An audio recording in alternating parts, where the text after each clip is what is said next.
Hello সবাই, welcome to my channel. তো আমি আবারও হাজির হয়ে গেছি একটি অনেকই সুস্বাদু আর ইউনিক একটি রেসিপি নিয়ে। তোমরা সবাই সয়াবিনকে আলু দিয়ে হোক, সোয়া চিলি হোক বা দই দিয়ে খেয়ে থাকো। তো আজকে আমি যেটা বানাবো হলো একদমই ইউনিক আর খুবই টেস্টি একটি রেসিপি। তো আমি আজকে বানাবো হলো সয়াবিনের মুইঠা। তো চলো দেরি না করে ঝটপট বানিয়ে নিই। তো সবার প্রথমে তো এখানে আমি 250 গ্রাম সয়াবিন নিয়ে নিয়েছিলাম। সয়াবিনটাকে আমি আধা ঘন্টা সময় এটাকে ভিজিয়ে রেখেছিলাম। আমি ছোট সয়াবিনটা নিয়েছিলাম। তোমরা যদি বড়টা নাও বা শক্তটা নাও তাহলে কিন্তু তোমরা অবশ্যই এটাকে 5 মিনিট সময় বয়েল করে নেবে। তো আমি এখানে আধা ঘন্টা ভিজানোর পর সয়াবিনের থেকে এইভাবে চিপে চিপে জলগুলো বের করে নিয়েছিলাম। অবশ্যই এখানে ধ্যান দিতে হবে যে ভালো করে জলগুলো চিপে চিপে বের করতে হবে, নাহলে যদি জল থেকে যায় তাহলে কিন্তু মুঠটা ভালো হবে না। তো এখানে আমার সয়াবিনগুলোর থেকে আমি জলগুলো বের করে নিয়েছি। এখন সয়াবিনগুলো আমি মিক্সি গ্রাইন্ডারে দিয়ে দেবো, দিয়ে এখানে ভালো করে আমি পেস্ট করে নেব।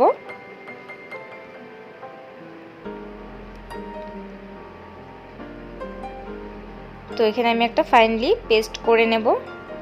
তো দেখতেই পাচ্ছ আমার পেস্টটা তৈরি হয়ে গেছে। এটা একদম মিহি হয়েছে, কোনো দানা নেই এর মধ্যে। দানা থাকলে ভালো লাগবে না। একদম চিকেনের মতোই হয়েছিল এটা খেতে, আর একদমই চিকেনের মতো লাগছিল। তো যাই হোক, এখন আমি সয়াবিনের পেস্টটাতে স্বাদ মতো নুন দিয়ে দিচ্ছি, হলুদ গুঁড়ো দিয়ে দিচ্ছি অল্প অল্প, দিয়ে দিচ্ছি হলো ধনে গুঁড়ো, অল্প জিরে গুঁড়ো, অল্প দিচ্ছি হলো কাশ্মীরি লাল লঙ্কার গুঁড়ো, অল্প দিয়ে দিচ্ছি হলো এখানে শাহি গরম মশলা, আর এখানে আমি লাস্টে দিয়ে দিচ্ছি হলো 1 চা চামচ বেসন দিয়ে দিচ্ছি, আর দিচ্ছি হলো আদা রসুন আর কাঁচা লঙ্কার আধা চা চামচ পেস্ট। হ্যাঁ, তোমরা এখানে বেসনের জায়গায় ময়দা দিয়েও করতে পারো, কিন্তু বেসন দিয়ে করলে খুবই স্বাদ হয়। তো আমি এখানে হাত দিয়ে ভালো করে এটাকে মেখে নিয়েছিলাম। তো মাখার পর আমি হাতের সাহায্যে এখানে কাবাবের মতো একটি মুঠার মতো একটি শেপ দিয়ে দেব।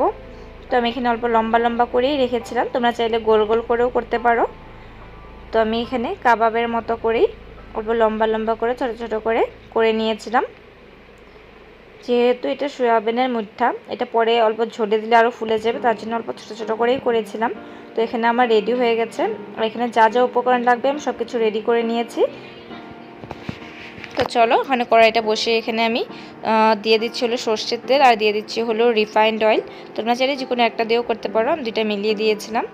তো তেলটা যখন গরম হয়ে যাবে এখানে আমি মুঠাগুলো এক এক করে দিয়ে দেবো। যেহেতু এটা সয়াবিনের মধ্যে, তার জন্য এটাকে বেশি একটা ফ্রাই করার দরকার নেই।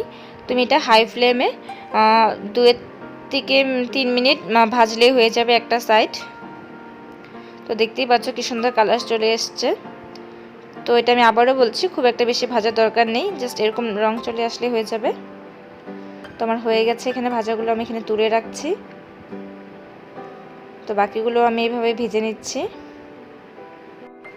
তো এখানে আমার মুঠাগুলো তৈরি হয়ে গেল।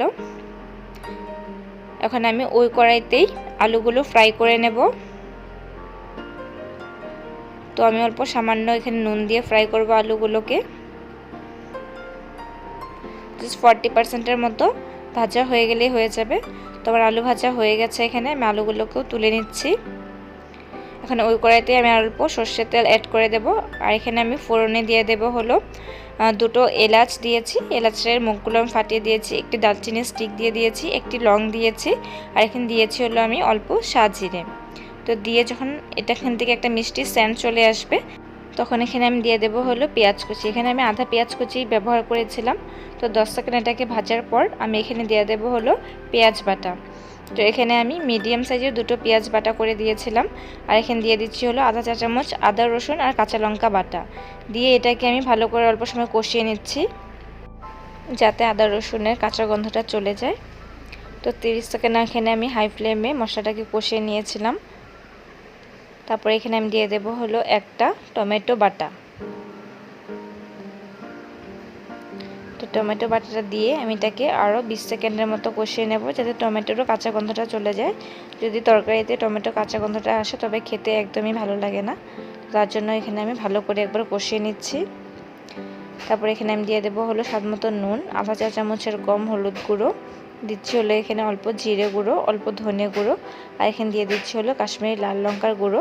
সব কিছু গুঁড়ো মশলা দিয়ে এখানে আমি আরেকবার মশলার সঙ্গে কষিয়ে নিচ্ছি। তো যখন এখানে দেখবে অল্প শুকিয়ে শুকিয়ে যাচ্ছে, কড়াইতে লেগে যাচ্ছে, তখন অল্প জল দিয়ে মশলাটাকে কষিয়ে নেবে, দেখবে কি সুন্দর হয়ে যায়। তো এখানে আমি এটাকে 2 মিনিটের মতো হাই ফ্লেমে কষানোর পর এখানে যে ভাজা আলুগুলো ছিল আলুগুলো মশলাটার সঙ্গে কষিয়ে নিচ্ছি। তারপর এখানে আমি দিয়ে দেব হলো 2 চা চামচ অ্যালমন্ডস পেস্ট দিয়ে এটাকে আমি একবার ভালো করে সব কিছুর সঙ্গে মিক্স করে নিচ্ছি। তারপরে যখন মশলাটার থেকে তেল ছাড়া স্টার্ট হয়ে গেছিলো, এখানে আমি পরিমাণ মতো জল দিয়ে দিয়েছিলাম। এখানে খুব একটা বেশি ঝোলেরও প্রয়োজন নেই, কিন্তু খুব একটা কমও ঝোল দিলে চলবে না, যেহেতু এটা সয়াবিনের মিঠা, তার জন্য সয়াবিনে অল্প জলটা বেশি খায়। তো ওই পরিমাণ মতো এখানে আমি ঝোলটা দিয়েছিলাম। তো এখানে ঝোলটা যখন ফুটে উঠেছিল, তখন আমি এখানে দিয়ে দিয়েছিলাম হলো যে সয়াবিনের মুঠাগুলো আমি ভেজে রেখেছিলাম, মুঠাগুলো এখানে আমি দিয়ে দেব। দিয়ে এটাকে আমি আরও 5 থেকে 7 মিনিট সময় ঝোলটা ফুটিয়ে নেব, যাতে গ্রেভির মধ্যে সয়াবিনের মুঠার ফ্লেভারটা চলে আসে আর সয়াবিনের মুঠার ভিতরেও ঝোলটা চলে যায়।